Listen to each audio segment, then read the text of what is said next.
Dans cette vidéo tutoriel, nous allons essayer de reproduire aussi fidèlement ce schéma d'alimentation sans transformateur sur AutoCAD 2023. Là, j'ai l'interface de AutoCAD 2023. Une fois AutoCAD lancé, vous allez venir ici sur un nouveau gabarit, échantillon, de telle en sorte que nous n'aurions pas à faire avec des mailles, des pouces, des dimensions dont nous ne connaissons pas très bien. Donc du coup, je vous recommande de prendre AK ISO DWT. Si vous n'aviez pas cela, vous allez venir ici sur parcourir les différents gabarits.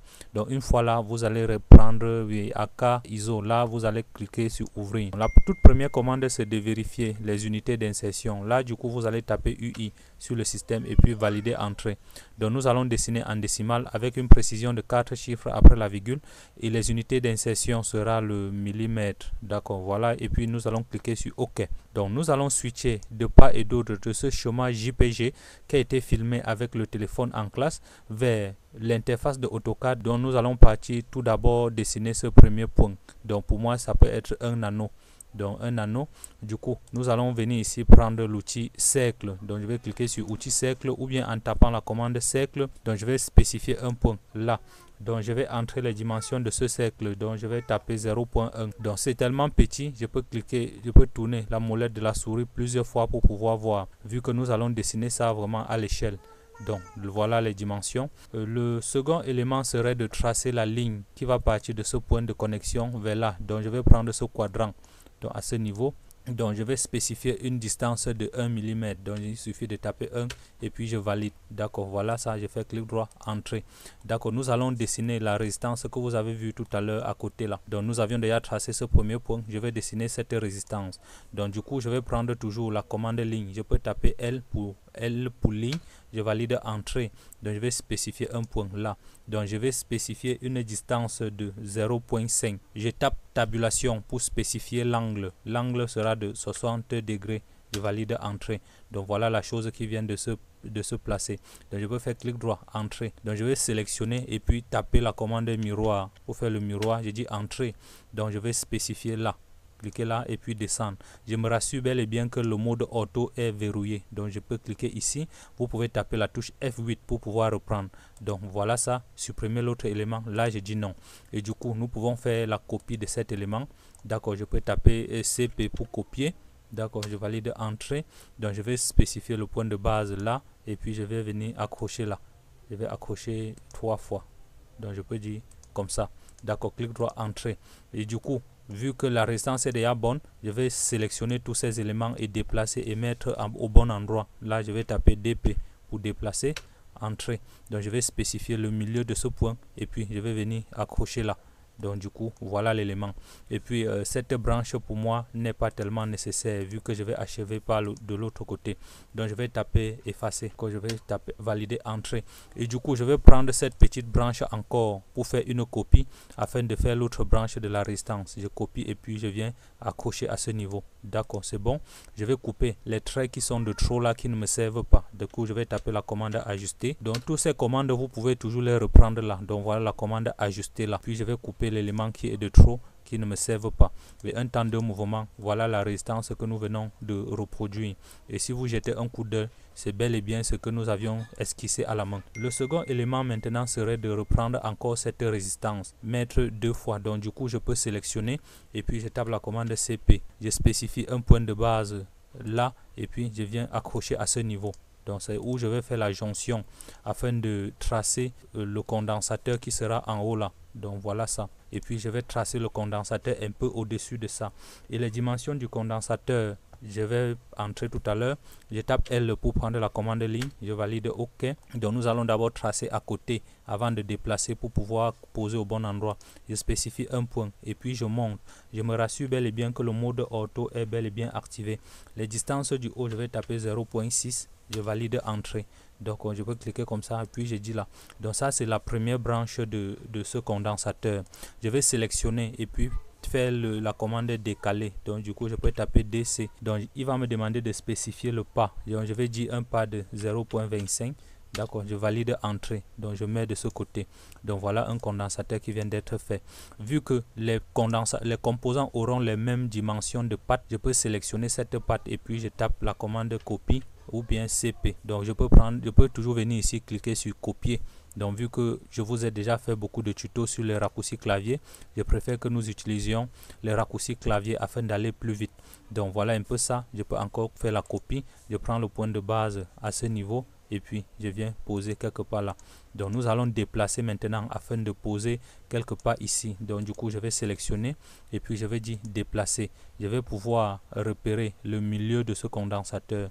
Donc vous voyez là, je ne parviens pas à repérer le milieu. Du coup je vais appuyer Shift enfoncé et puis clic droit. J'ai dit milieu entre deux points. D'accord, c'est bon, je spécifie le point ici et le point là. Du coup, il va me choper le milieu de ce condensateur. Et du coup, je vais venir repérer aussi le milieu entre ces condensateurs de cette résistance afin de bien placer. Et du coup, je peux encore faire Shift enfoncé et puis je dis milieu entre deux points. Je dis le point ici et le point là. Du coup, ça me met. Bon, du coup, ça m'a mis un peu collé. Du coup, vous voyez comment les choses, ça n'a pas mis où je voulais. Donc, je vais taper CTRL Z. Je vais sélectionner à nouveau et puis je vais dire déplacer. Je spécifie le point de base, Shift enfoncé, clic droit, milieu entre deux points. Donc je dis ce point et ce point. Je déplace et puis je peux débloquer le mode ortho afin de bien poser normalement. Voilà ça. Donc du coup je pense que c'est bien positionné. Donc si je me rends compte que ce n'est pas au bon endroit, je peux tout sélectionner et j'utilise la touche CTRL flèche directionnelle pour pouvoir ajuster normalement. D'accord, et puis je tape échappe pour quitter. Nous allons essayer maintenant de connecter là-dessus. Du coup, je vais prendre la commande ligne. Je sélectionne. Je vais partir de ce point une fois. Et je vais repérer le point dont nous avions fait là. Et du coup, je me rapproche un peu sur lui pour projeter un peu en haut, pour trouver le point de connexion à ce niveau. Et bien avant ça, vous devez activer le mode ortho pour garder les choses bien perpendiculaires. J'active le mode ortho, je projette quelque part ici et puis le point là va apparaître. D'accord, du coup voilà, ça vous cliquez et puis vous descendez, accrochez là. Clic droit, entrée. Clic droit, répéter ligne. Je projette encore et puis je reviens prendre ce point. Je projette vers le haut, je clique. Et puis un temps de mouvement, je clique encore à nouveau. Donc voilà un peu ça. Je vais essayer d'ajuster un peu la taille des traits de telle en sorte que vous puissiez bien voir. Du coup, je vais venir sur propriété des calques. Je vais choisir un style de tracé et puis je vais mettre 40. D'accord. Du coup, voilà ça. Et puis je vais refermer. Donc si vous ne voyez pas bien la taille des tracés, vous pouvez cliquer ici. Donc les traits seront maintenant épais, telle en sorte que nous allons bien observer. Donc après cette branche, nous aurons cette diode. Donc du coup, je vais tracer une diode encore de l'autre côté. Donc je prends encore la commande ligne, je prends là, je spécifie un point de base là. Donc le condensateur aura une distance de longueur pour descendre de 0.5. Je dis 0.5, je valide entrée. D'accord, c'est bon. D'accord, je pense que ce n'est pas tellement petit, c'est bon. Puis je vais utiliser la commande décaler DC pour décaler. Entrée, il va me demander de spécifier le pas. Le pas c'est 0,6. 0.6. Donc c'est l'espacement entre les deux branches anode et cathode de la diode. Je valide entrée. D'accord, il me demande de sélectionner l'objet. Je sélectionne un temps de mouvement, clic droit comme ça. Et puis je vais essayer de tracer une ligne là-bas pour joindre. Du coup, je tape la commande ligne, L pour ligne, entrée. Je vais spécifier ce point. Et puis je vais venir choper le milieu qui est à ce niveau. Là c'est bon. Puis je continue encore à ce niveau. Là c'est bon. Clic droit, entrée. Donc voilà un peu la diode. Vu que les pattes auront toujours les mêmes choses, vu que nous avions tracé cette patte, je vais sélectionner cette patte et puis je vais cliquer sur copier. Je spécifie un point de base là et puis je viens coller là. Clic droit, entrée. Clic droit, je resélectionne encore et puis je tape encore CP pour copier. D'accord, je spécifie un point de base là, puis je viens accrocher là. Donc nous allons sélectionner maintenant et puis poser au bon endroit. Du coup je vais dire déplacer, je sélectionne et puis je pose quelque part là. Donc voilà un temps de mouvement, l'élément qui vient d'être créé. Et puis vous voyez ici sur le chemin que nous avions fait, il y a un peu de junction, donc des dots, des points de connexion. Donc nous allons tracer ces points de connexion. Vous allez venir un peu ici sur dessin et puis vous allez cliquer sur anneau. D'accord, il va me demander de spécifier le diamètre interne. Là, je vais dire que diamètre interne 0. Et puis, le diamètre externe, je vais dire 0.2. Je valide entrée. Donc, voilà l'anneau qui a été bien positionné. Donc, je peux m'approcher là et puis je positionne normalement. D'accord. Donc, si vous vous rendez compte que l'épaisseur des traits est tellement grand, je vais diminuer et puis mettre peut-être en lieu et place de 40, je vais mettre 30. D'accord. De telle en sorte qu'on puisse bien voir l'anneau. D'accord. Je peux refermer. Du coup, voilà un peu ça. Et la chose se passe normalement. Du coup, je vais laisser même une fois 35 car ça me permet de bien observer et vous de l'autre côté, de bien observer. D'accord, voilà comment la chose se passe bien. Après cette diode, nous avions ce condensateur qui est normalement un condensateur polarisé. Donc nous allons prendre encore nous allons faire un condensateur polarisé. Je peux d'abord prendre cet élément. Donc je sélectionne ce condensateur, vu que c'est la même chose. Je sélectionne et puis je tape la commande CP, copier. Je spécifie un point de base là. Je vais déverrouiller le mode auto et puis je peux venir poser quelque part là. Clic droit entrée et puis je sélectionne ce condensateur et je vais essayer de roter. Je spécifie un point et puis je me rassure que le mode auto est bien verrouillé pour garder les choses bien. Je clique une fois et puis je sélectionne et puis je vais dire déplacer. Je vais sélectionner à nouveau et puis je vais venir accrocher là. Donc voilà le condensateur qui a été placé. Donc par la suite, nous allons remplacer ce condensateur et mettre un condensateur polarisé, puisque c'est un condensateur de filtrage. Ou à défaut, nous pouvons ajouter un autre condensateur là, qui est un condensateur de déparasitage suivi d'un condensateur de filtrage. Donc c'est comme ça que les éléments doivent normalement se passer. Donc laissons pour l'instant comme ça, reproduisons exactement ce que veut dire le cahier de charge. Donc après ce condensateur, nous avions ce diode de redressement encore, de polarisation, de stabilisation. Quand je vais sélectionner cette diode, je tape la commande CP. Je vais spécifier un point de base là. Donc je me rapproche quelque part, je pose là, clic droit entrée et puis nous allons essayer de roter. Je sélectionne et puis je tape la commande roter, je spécifie un point là, donc je monte vers le haut. Donc je pense que la direction a été bien choisie. Je vais déplacer un tout petit peu, déplacer, je déverrouille le mode auto pour pouvoir bien faire. D'accord, je vais garder cette égale distance de telle en sorte que la diode sera bien faite. Je sélectionne cette branche et je tape la commande miroir. Donc je vais faire par rapport toujours à cet axe. Supprimer l'ancien élément, là je dis non.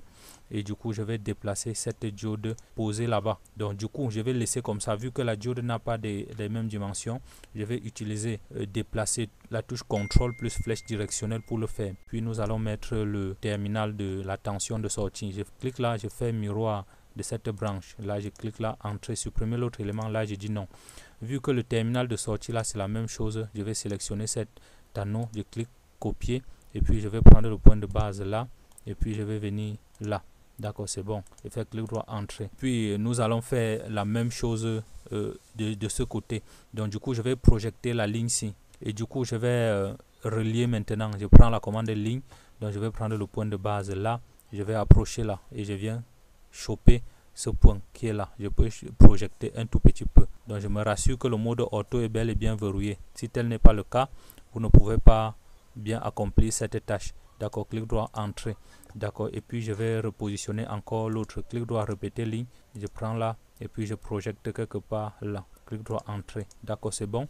Je vais sélectionner cet anneau. Donc il faut prendre sélection fenêtre. Je sélectionne là et puis je dis copier. Donc je prends à partir de cette base et puis je viens poser là. Et puis nous allons mettre la même chose quelque part de ce côté. Donc je vais sélectionner entrée pour quitter et puis copier à partir de ce point. Donc je dis copier encore à nouveau. Donc je vais prendre la base là et puis je redescends, poser là. De un temps de mouvement. Voilà le système dont nous avions fait. Je peux sélectionner comme ça et puis je viens sur étirer. Donc je sélectionne ce point, je vais spécifier un point de base là et puis je vais essayer de tirer. D'accord, vous ne voyez pas mais ça a tiré. Donc vu que comme nous sommes en mode auto, ça peut refuser. Donc si je tire un peu trop, vous allez voir que ça va déplacer et mettre normalement. Et du coup je vais sélectionner et puis utiliser les touches CTRL flèche directionnelle pour pouvoir le faire. Du coup je sélectionne comme ça et puis je vais prolonger cette ligne qui est ici en haut là. Et puis j'appuie Shift enfoncé pour pouvoir prendre la commande ajuster. Voilà, clic droit entrée. Et puis le dot là que nous avions dans le point de connexion, je sélectionne et puis je vais copier à partir du milieu. Quand c'est bon, je déverrouille le mode auto pour pouvoir me déplacer aussi bien. Je mets là, je mets également. D'accord, du coup, je monte encore ici. Je mets là encore.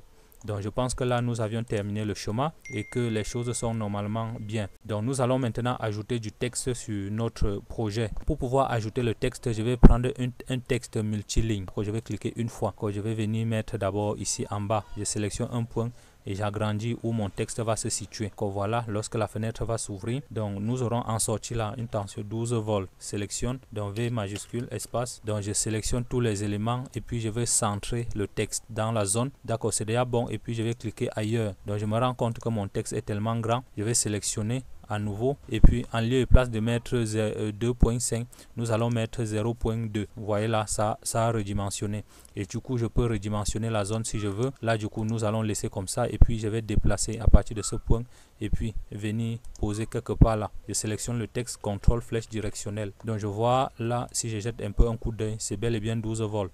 Nous allons copier la même chose pour mettre ici en bas et mettre GND.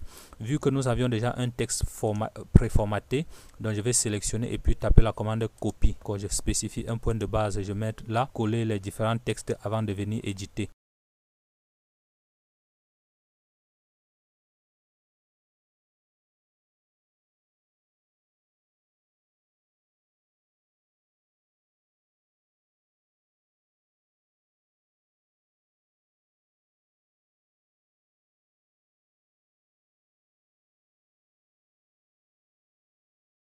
F majuscule, et puis je vais insérer le microfarad là.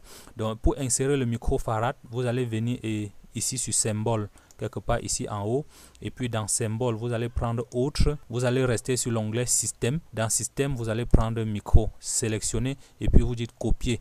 D'accord, c'est déjà copié, puis vous fermez la fenêtre. Vous venez là et puis vous dites CTRL V pour coller. Il suffit de venir où vous voyez les différents trois petits traits là, vous sélectionnez et puis vous ajustez. D'accord, c'est bon. Et puis je peux redimensionner maintenant cette zone. Donc voilà le condensateur là que nous avions fait. Je sélectionne et puis je vais ajuster normalement. Et ce condensateur doit avoir une valeur de 16 volts. Donc du coup je vais sélectionner ce texte et puis je vais mettre la valeur de la tension.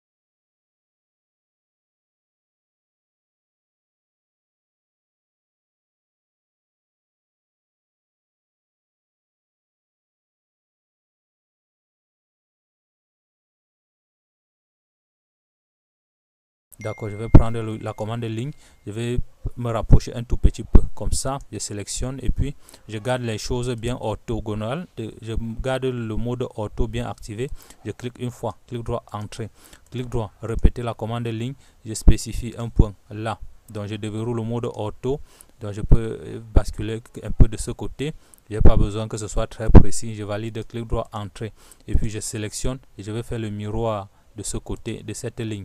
Je verrouille le mode auto et puis je prends un peu pour descendre de ce côté. Supprimer l'autre élément. Et là, je vais dire non. Non, j'ai mal choisi. Je sélectionne à nouveau et puis je dis miroir.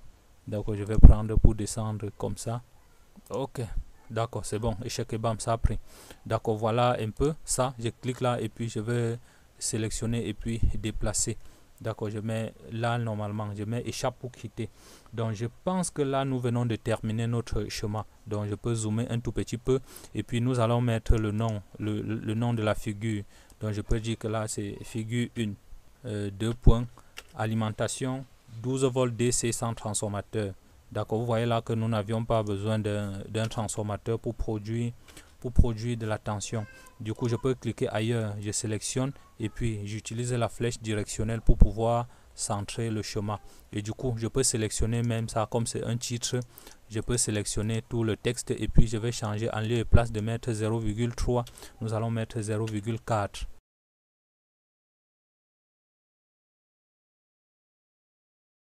D'accord, Time New Roman.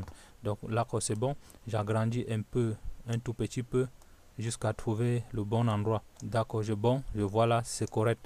Je peux sélectionner à nouveau et puis je viens poser normalement. Et du coup, je vois que ce texte est tellement grand.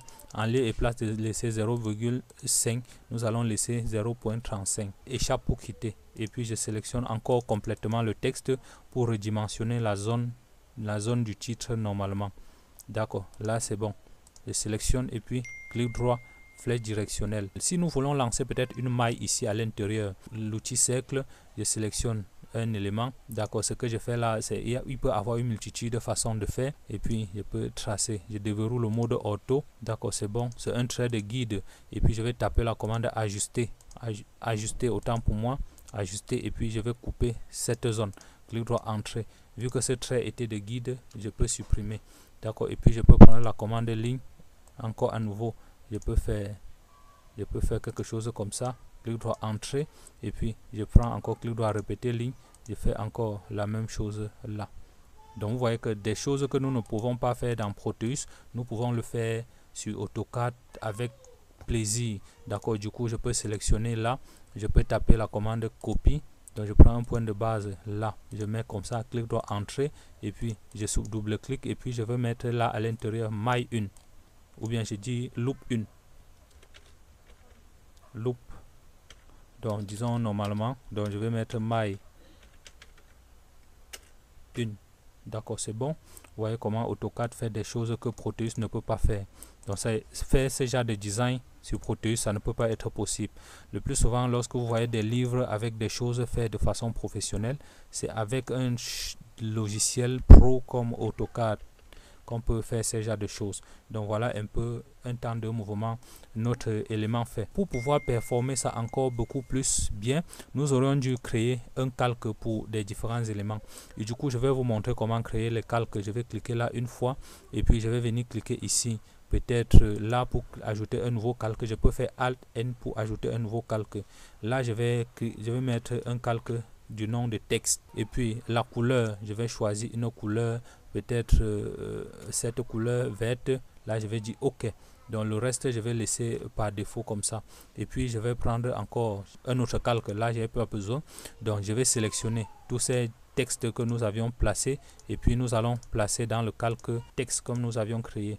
Et puis vous allez voir un peu la magie de ça. Donc je sélectionne et puis je viens ici en haut. Je dis que je place ça dans le calque texte.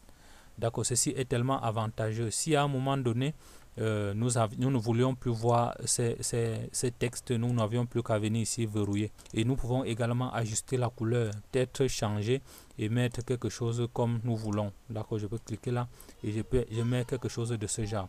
Donc, vous voyez un peu comment les choses se passent. C'est différent net de ce que nous avions fait. Et si vous avez des commentaires ou une autre façon de faire ce type de circuit de façon professionnelle, faites-le moi savoir dans l'espace commentaire. Cela me ferait énormément plaisir et ça va me permettre également de m'améliorer et de faire des choses un peu plus pro à l'avenir.